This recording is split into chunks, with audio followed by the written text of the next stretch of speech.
প্রত্যেকটি বাবা মায়ের উচিত এই ভিডিওটি শেয়ার করে দেওয়া, যাতে এই ভিডিও থেকে সন্তানরা কিছু শিখতে পারে। নবী জিহাদে যেতে চাই, জিহাদে যাওয়ার অনুমতি দেন।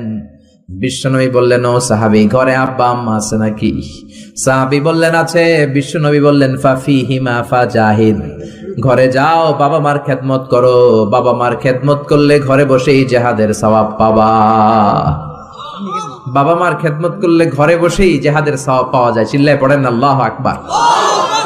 এজন্য বাবা মা খুশি হলে আরশের মালিক খুশি। বাবা মা নারাজ তো আরশের মালিক নারাজ। এজন্য বিশ্বনবী বলতেন, রেদার রাব্বি ফি রেদাল ওয়ালিদ, বাবা মা যদি খুশি হয় আল্লাহ খুশি হয়।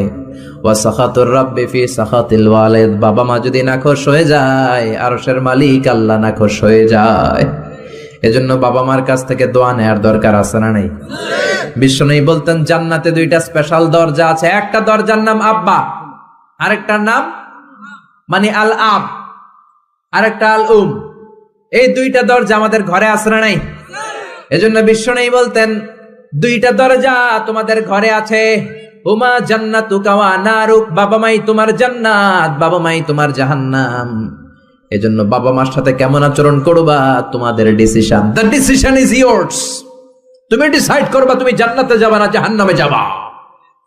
আপনি কপালে যত সেজদা দেন, যত কপাল কালো বানান, যতগুলো হজ করে আল হাজ টাইটেল লাগান, যত যাকাত দেন, যত আমল করেন, আপনার মা যদি আপনার উপর নাখোশ হয়ে আল্লাহর কাছে বদদোয়া দেয়, আপনার সব আমলগুলোরে বরবাদ করে দিবে কে? এজন্য বাবা মা যদি হিন্দু হয়, বাবা মা যদি নাস্তিক হয়, তারপরও মা বাবার দোয়ার দরকার আছে না নাই? বাংলাদেশে এরকম অনেক হিন্দু ফ্যামিলি আছে, ছেলে মুফাসসিরে কোরআনের তাফসীর শুই না, মুফাসসিরের হাতে হাত রেখে কালিমা পড়ে মুসলমান। এরকম হিন্দু ছেলে আছে না নাই? কিন্তু বাবা মা মুসলমান হয় নাই। এখন বাবা মার সাথে খারাপ আচরণ করা যাবে? বাবা মা যদি হিন্দু হয়, বৌদ্ধ হয়, বাবা মা যদি খ্রিস্টান হয়, সে তোমার বাবা মা, ঠিক কিনা?